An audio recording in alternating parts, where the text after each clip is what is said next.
Arithmetic में percentage पढ़ रहे हैं हम लोग, ठीक। लास्ट क्लास में सक्सेसिव परसेंटेज सीख लिए थे आप। उसके आगे आज एक बहुत ही इंपॉर्टेंट कॉन्सेप्ट एबी पेयर पढ़ेंगे हम आज।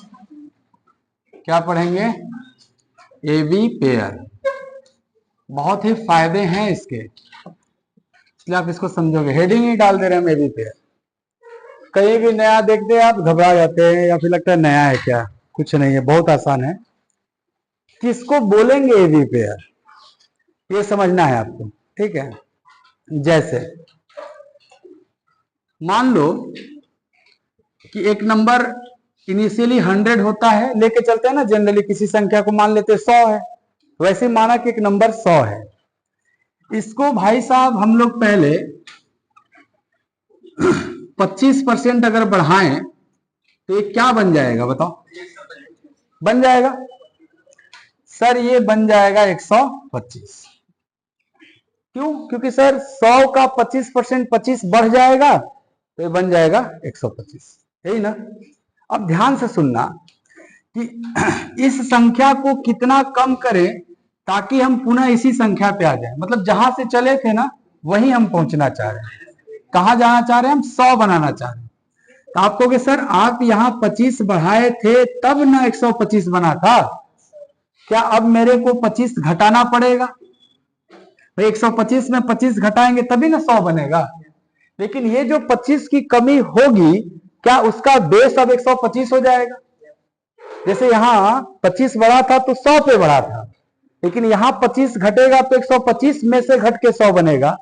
तो अगर यहां का परसेंटेज पूछा जाए कितना परसेंट कम हुआ, तो आप कहोगे ना सर 25 की जो कमी हुई वो 125 पे हुई, और चूंकि परसेंटेज में बनाना है तो क्या गुणे 100 करना पड़ेगा, तभी ना बनता है। तो क्या ये 5 बार में जाके कट जाएगा 20 बार में, और बोलेंगे 20% घटाना पड़ेगा सर? सर इसको काटिएगा तो 1 5 होगा ना, और फिर 5 से 20 बार में कट जाएगा। आपको क्या पता चला कि सर एक संख्या 100 था, हमने उसको पहले 25% बढ़ाया तो 125 बना, फिर हमने उसको 25 डिक्रीज यानी कि 20% घटाया तब 100 बना। तो यही ए अगर प्लस 25% है तो इस बी को माइनस 20% बोला जा रहा है। यही है एबी पेयर, इन्हीं को बोला जा रहा है एबी पेयर। यानी कि एक दूसरे का अपोजिट काम कर रहे हैं। एक बढ़ेगा तो दूसरा घटेगा, दूसरा घटेगा तो पहला बढ़ेगा। समझ में आ रहा? अब डायरेक्ट कैसे लिखेंगे बिना 100 माने हुए, ये भी समझा दे रहा हूं। मान लो आपको बोला गया कि पहले आपने किसी संख्या में 25% वृद्धि किया, तो आप 25% का फ्रैक्शन लिखना 1/4 होता है ना, याद हो चुका आपको? सर अब बोला कि कितना घटाए ताकि ओरिजिनल संख्या मिल जाए, पुनः वही संख्या मिल जाए। आपको इसका पेयर आंसर तो पता है ना 20% होगा, ये लिखेंगे कैसे ये सीखना, लिखने का तरीका।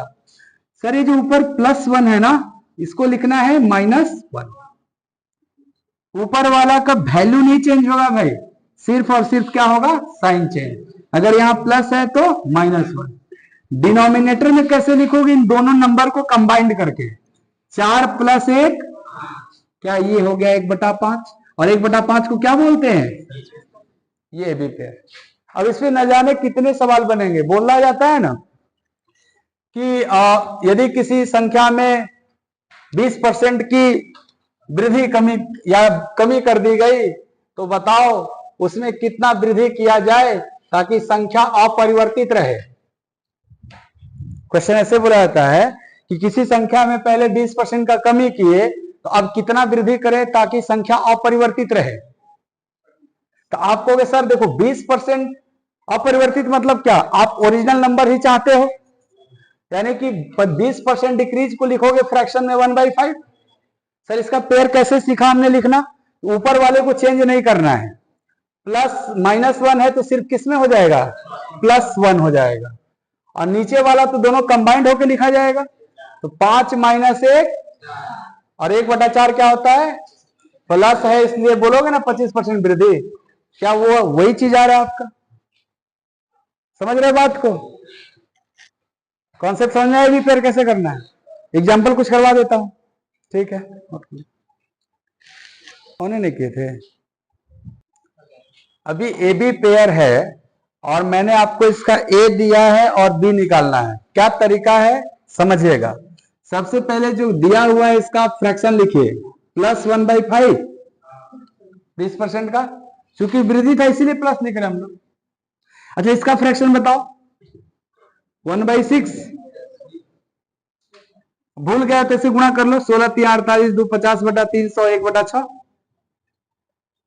इसका फ्रैक्शन बताओ सर, 2/5, क्योंकि 20 का डबल है 40। सर इसका फ्रैक्शन बताओ, -3/8, 37%। सर इसका बताइए, -1/7। क्या यहां जो भी दिया गया इसको फ्रैक्शन में देख सकते हैं कितना है। अब हम फ्रैक्शन का पेयर लिखने जानते हैं, ये बताना। अगर a + 1/5 है तो b क्या होगा, आपको न्यूमरेटर के वैल्यू को नहीं चेंज करना है, केवल साइन चेंज करना है। अगर प्लस है तो माइनस हो जाएगा, माइनस होता तो प्लस। क्या ये +1 बन जाएगा -1, और 5 1 कंबाइंड होकर लिखाएगा नीचे, 5 1 6। क्या ये -1/6 है, -1/6 यानी 1/6, और 1/6 का परसेंटेज सर 16.2/3% होता है, और चूंकि माइनस है तो माइनस रहेगा। अगर आप भूल गए कि कैसे होगा, सर 100 का गुणा करिए अपने आप बन जाएगा।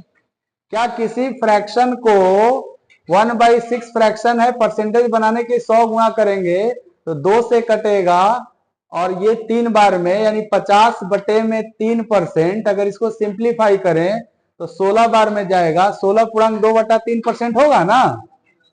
ऐसे लिखना है आपको। ये बताओ इसका पेयर 1 जो प्लस में है वो बनेगा -1, और नीचे क्या होगा, क्योंकि दोनों कंबाइंड होके 7। क्या 1/7 भी जानते हो 14.2/7% होता है, यानी कि +16.2/3% का पेयर होगा -14.2/7। ओके, +2/5 है तो ऊपर वाला तो +2 है तो लिखेंगे हम लोग सीधे -2, 2 में नहीं बदला होगा, केवल चिन्ह बदलेगा। नीचे क्या लिखेंगे सर, 5 + 2 क्या 7 हो जाएगा। सर ये 1/7 का डबल है ना, तो क्या इसका डबल हो जाएगा 28.4/7%। इसको डबल करेंगे तो चलो -3/8, तुमको कि -3 है तो यहां हो जाएगा +3 ऊपर, और नीचे जो है सर 8 - 3 कंबाइंड होके लिखेंगे, 8 - 3 सर 5 लिखेंगे। क्या 3/5 को 60% बोला जाता है, पूरे 100 करेंगे तो। सर ये क्या है -1/7, क्या +1/6 हो जाएगा, 7 - 1, अब +1/6 को बोलेंगे ना +16.2/3%। आया समझ में, भी पेयर। अभी बी दूं ए लिख दोगे, सेम कहानी। क्या इधर से देखना 1/6 अगर है तो क्या इधर जाते समय -1 को हम लोग +1 लिखे हैं, और 6 - 1 5। तो चाहे उधर से इधर आए या इधर से उधर, प्रोसेस तो एक ही है ना। ठीक है, ए बी पेयर में मैंने इस बार आपको बी दिया है और आपको क्या निकालना है, ए। तो सबसे पहले बी का फ्रैक्शन लिखेंगे आप। चलिए कुछ याद होगा, कुछ नहीं याद होगा तो निकाल लेंगे। क्या इसका याद है सर, इसका होता है 1/8, लेकिन माइनस है तो माइनस रहेगा। दिक्कत अगर अभी भी है कुछ बंदों को कि सर इसका फ्रैक्शन हमको बदलने में दिक्कत हो रहा, नहीं याद है, तो क्या आप सीखे हैं ना कि प्रतिशत हटेगा 1/100 का गुणा होगा, तो क्या आप इसको लिखेंगे 12.5 गुणे 1/100। जब प्रतिशत हटता है 1/100 का गुणा होता है, और जब प्रतिशत लाना होता है तब 100 का गुणा होता है। आपको इसको काटेंगे तो क्या 12.5 का ये 8 गुना है, तो सर क्या 1 1 कम 1/8 1/8 आया ये, बोलिएगा। अगर b 1/8 माइनस में है तो इसका न्यूमरेटर -1 है, तो क्या इसका न्यूमरेटर +1 होगा, और 8 - 1 सर नीचे 7 लिखाएगा, और 1/7 तो फ्रैक्शन में हुआ, इसको प्रतिशत में बदलना है। सर किसी भी फ्रैक्शन को प्रतिशत में बदलने के लिए 100 का गुणा करते हैं तब बनता है। तो डिवाइड करोगे तो क्या 14 बार में जाएगा? हाँ सर, 14 सत्ते 98 जाएगा, 2 शेष बच गया, क्या वो 2 ऐसे रह जाएगा? तो क्या लिखोगे? सर 14.2/7% है ये फ्रैक्शन और वृद्धि का केस है, यानी अगर बी घट चुका है तो ये क्या होगा? बढ़ेगा। 57.1/7, अगर ये याद है 4/7 तो ठीक है, नहीं याद है तो निकाल लीजिए आप।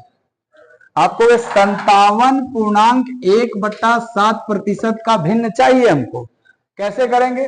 सर 7 सत्ते 49, 1 50 के 0, 5 हाथ में है, 7 पचे 35 और 5 40 और बटे में 7, ऐसे ही ना परसेंटेज। और सर परसेंटेज हटेगा 1/100 का गुणा होगा, तो आप कहोगे ये है 400 बटे में 7 गुणे परसेंट हटता है तो 1/100। क्या ये 4/7 है? सर ये परसेंटेज का फ्रैक्शन मान क्या है? 4/7। वृद्धि का केस है तो प्लस रहेगा। अब इसका पेयर जब लिखने आएंगे तो क्या ये +4 बन जाएगा -4? और सर बेस में क्या होगा? सर 7 + 4 है तो क्या 11 हो जाएगा। अब 4/11 का परसेंटेज याद है कि 36.36% होता है, तो लिख दीजिए। नहीं याद है तो क्या 4/11 को प्रतिशत में बदलने के लिए 100 का गुणा करेंगे तब बनेगा। फ्रैक्शन है ना 4/11। ये क्या हो गया सर? ये हो गया 400/11। अब 11 से भाग देना 40 में, 11 तिया 33 70, 11 छक्के 66 40, 11 तिया 33 70, 11 छक्के 66, कैसी होगा? ये हो जाएगा आपका। समझ आ रहा है बात? अच्छा 11.11 का फ्रैक्शन सर -1/9 होता है। बेसिक है ना एकदम, आपका शुरू हुआ था यहीं से आपका परसेंटेज। -1/9 का पेयर प्लस 1/में 9 - 1 8। सर 1/8 भी याद है 12.5%। ये क्या हो जाएगा? 12.5% वृद्धि का केस। प्लस है तो प्लस हो जाएगा। सर ये दुगना है, 2/11 है ना। सर 1/11 होता है 9.09, 9.09% का फ्रैक्शन होता है ना 1/11। तो क्या इसी को डबल करके 18.18 दिए हुए हैं, तो क्या ये 2/9 है? सॉरी 2/11 है। अगर 2/11 है तो इसका पेयर -2/11 2 13। सर इसको परसेंटेज में बदलना है आपको। 2/13 को परसेंटेज में बदलने के लिए, ये तो फ्रैक्शन है ना 2/13, इसमें हम 100 का गुणा करेंगे तभी बनेगा। सर 200/13, 200/13 इसको डिवाइड करेंगे तो आपको 13 से एक बार में जाएगा 70, 13 से 70 कई बार में जाएगा? 13 गुणे 5 65, बच गया 5 13, यानी सर इसका हो जाएगा 15.5/13% इसका मान। और ये माइनस है तो माइनस रहेगा आपका। अगला है 8.33, क्या ये 1/12 का है? सर इसका फ्रैक्शन क्या है? 1/12, कमी का केस है ना, तो आप कहोगे -1 बन जाएगा +1 और 12 - 1 11। क्या 1/11 याद है? हाँ सर 9.09% होता है। क्या इतना वृद्धि हो जाएगा? सीख गए ए बी पेयर में। ए दिया रहेगा तो बी कैसे निकालेंगे, बी दिया रहेगा तो ए कैसे निकालेंगे? ठीक। अभी जो मैं बताने जा रहा हूं बहुत ध्यान से समझिएगा।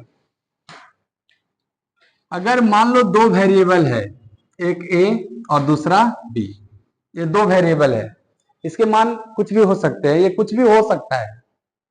अगर इन दोनों को मल्टीप्लाई किया जाए और इससे एक तीसरा वेरिएबल कोई सी प्राप्त हो जाए, क्या? सर एबीसी कांस्टेंट नंबर नहीं है, वेरिएबल है ना, एक्स वाई जेड जैसे वेरिएबल होते हैं, एबीसी वेरिएबल होते हैं, इनके मान कुछ भी हो सकते हैं। कांस्टेंट क्या होता है? 1 2 3 4 5 6 नंबरिंग जो होते हैं, ये तो वेरिएबल बोलते हैं ना आप इसको, किसका मान हमको नहीं पता सर कितना है, वो डिपेंड करता है किस सवाल में इसको क्या लिया गया है। तो मैं क्या सिखा रहा हूं कि ए और बी अगर 2 वेरिएबल हैं, इनका प्रोडक्ट अगर कोई एक तीसरा ही वेरिएबल मिल जाए और ये जो तीसरा वेरिएबल मिला है ये अगर कांस्टेंट हो जाए, क्या हो जाए, कांस्टेंट, इसको बोलते हैं फिक्स, नियत, अपरिवर्तित बोलते हैं ना। बहुत कुछ है, आप नियत बोल सकते हैं, आप इसको बोल सकते हैं फिक्स है, ये नहीं बदल रहा है। मतलब ये लोग आपस में इस तरह से बदले कि इनका प्रोडक्ट ना बदले, दो चीजों का गुणनफल क्या हो जाए, फिक्स हो जाए, कांस्टेंट हो जाए। उस केस में ये ए बी कोई नया ए बी नहीं है, ये ए बी वही होंगे जो हमने पढ़ रखा है, ए बी पेयर। मैं आपको समझाता हूं, बहुत अच्छे समझ में आएगा। जैसे मान लो, क्या तुमने एक फॉर्मूला पढ़ा है कि sir speed into time is equal to distance, पढ़ा है सर आपने कि चाल गुणे समय बराबर दूरी होता है, पढ़ रखा है आपने बचपन से, आपके सिलेबस में भी टाइम स्पीड एंड डिस्टेंस। मैं एक एग्जांपल ले रहा हूं आपको, मैं दिखाऊंगा कि बहुत वाइडर यूज है इसका, बहुत जगह इस्तेमाल करने वाले हैं। आप जब सवाल करते हो टाइम स्पीड एंड डिस्टेंस का, क्या उसमें कुछ सवाल ऐसे बनते हैं जिसमें दूरी नियत रहता है, बोला जाता है ना कि 20 के स्पीड से गए भभुआ से मोहनिया, हाँ तो इतना देर हो गया या इतना समय लगा, तो बताओ 25 की स्पीड से जाएंगे तो कितना समय लगेगा, क्या उसी दूरी की बात कर रहे हैं।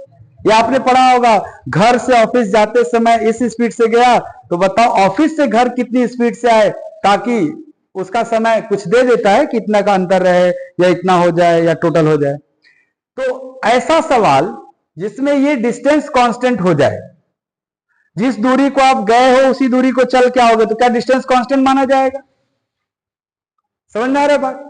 यानी हम अगर ऐसा सवाल पढ़ लें जिसमें दूरी क्या होने लगे, सर कांस्टेंट होने लगे, तो क्या मेरा यहां स्पीड और जो टाइम है वो डेफिनेटली ए बी पेयर का काम करेंगे। क्यों, क्योंकि सर हमने पढ़ा है दो वेरिएबल का प्रोडक्ट कांस्टेंट होता है, तो दोनों वेरिएबल आपस में कैसे जुड़े रहते हैं, सर ये जुड़े रहते हैं ए बी पेयर के जैसा। आप मेरे को स्पीड बताओ, टाइम बता देंगे, टाइम बताओ, स्पीड बता देंगे। अगर हम स्पीड को ए बोलेंगे तो क्या हम बी नहीं निकाल लेंगे, क्यों, क्योंकि कांस्टेंट के केस में दोनों क्या हो जाते हैं, ए बी पेयर। तुमको अभी ए बता रहा था, तुमने बी बता दिया था, अगर बी बताया तो तुमने ए बता दिया। समझ में आ रहा है बात। करा दो एक एग्जांपल लैंग्वेज में लिख के। बहुत अच्छा, लिखो, आप इसको रोक लो और ये नोट करो।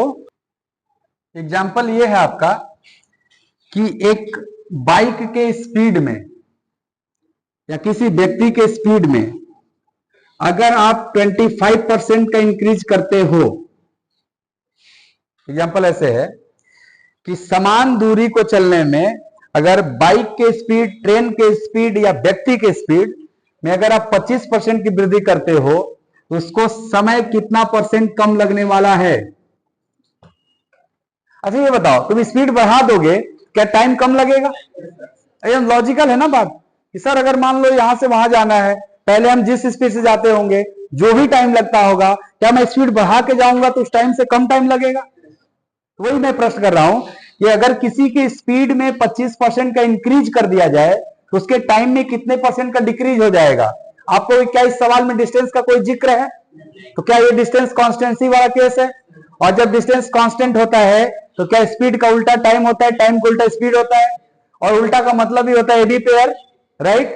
तो आप अगर स्पीड में 25% की वृद्धि किए, क्या ये +1/4 किए, तो सर क्या टाइम +1/4 का पेयर, +1/4 का पेयर, आपको सर ये निकालना था, ये होगा -1/4 +1/5।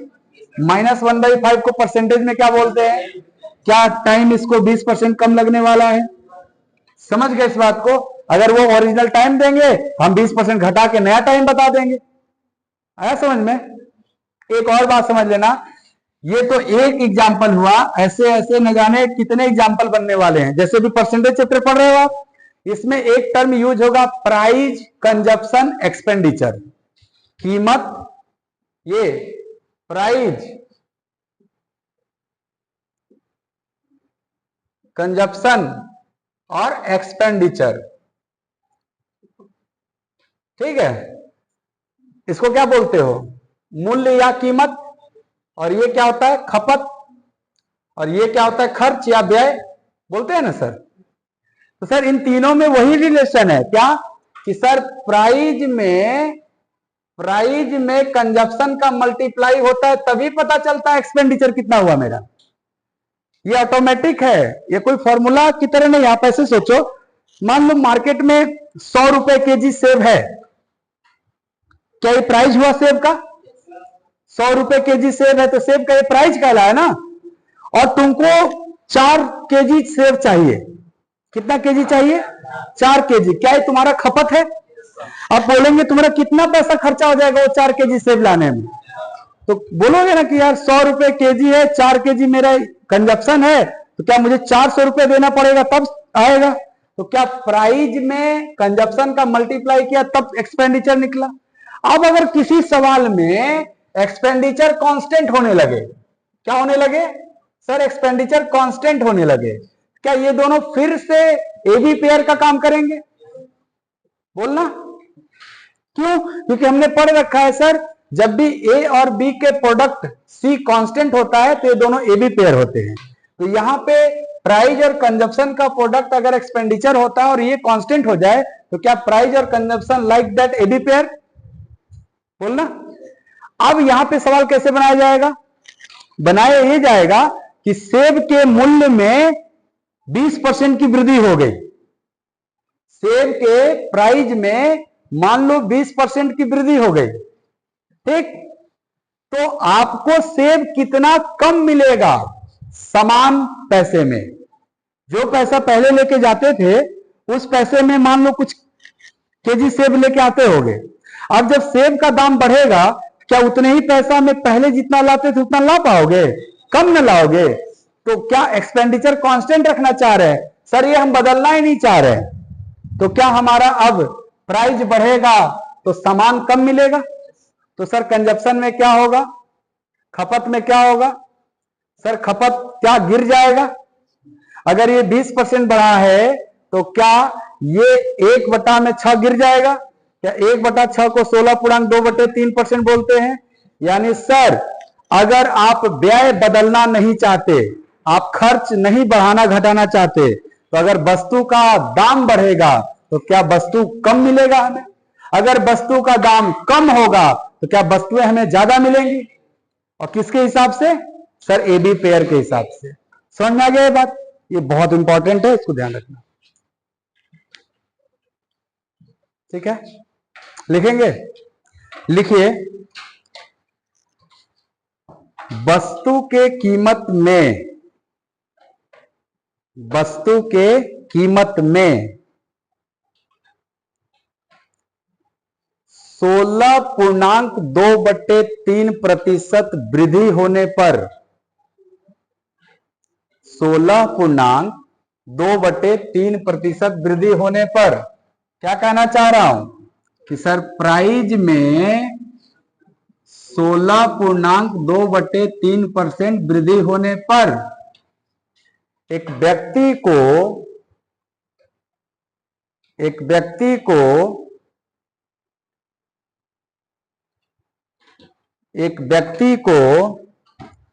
350 रुपए में 350 रुपए में 1 केजी ज्यादा वस्तु प्राप्त होता है। 350 रुपए में 1 केजी ज्यादा वस्तु प्राप्त होता है। 1 केजी कम वस्तु प्राप्त होता है, सॉरी 1 केजी कम वस्तु प्राप्त होता है। कीमत बढ़ेगा तो क्या वस्तुएं कम मिलेंगी हमें? तो 1 केजी कम प्राप्त होता है। वस्तु का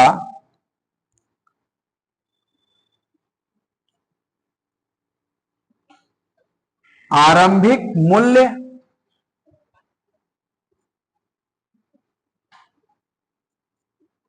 और वस्तु का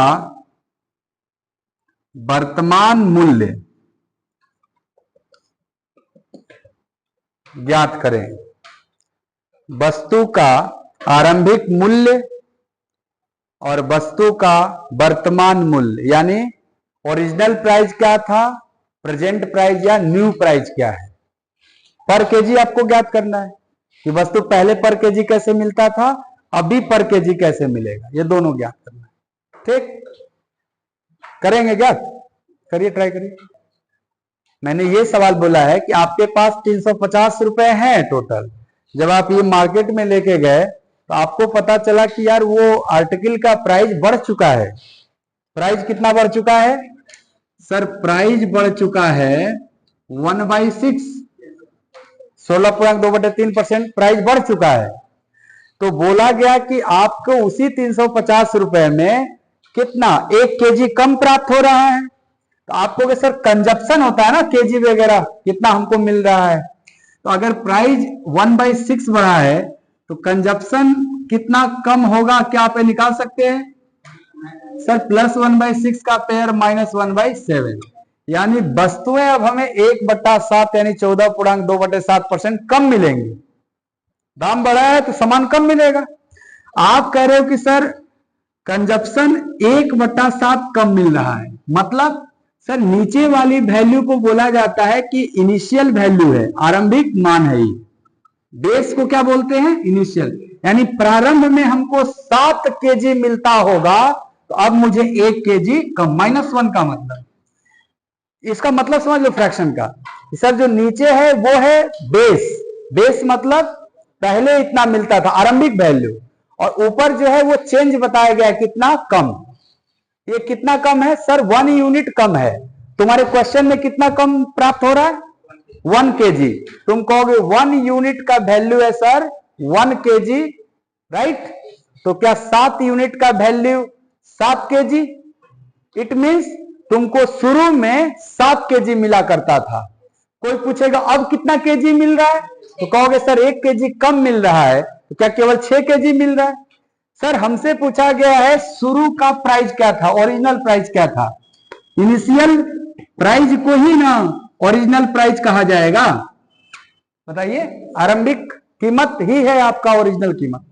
आप बताओ कितना रुपए लेके जा रहे थे सर? 350 रुपए टोटल लेके जा रहे हैं, राइट? और सर हमें कितना केजी मिल रहा है? तो 1 केजी का दाम कैसे निकलेगा सर? 7 से डिवाइड कर दो, 1 केजी का दाम हो जाएगा। तो क्या इनिशियल प्राइस 50 रुपए पर केजी था सर? फाइनल प्राइस या प्रेजेंट प्राइस या न्यू प्राइस, कुछ भी कह सकते हैं इसको हम।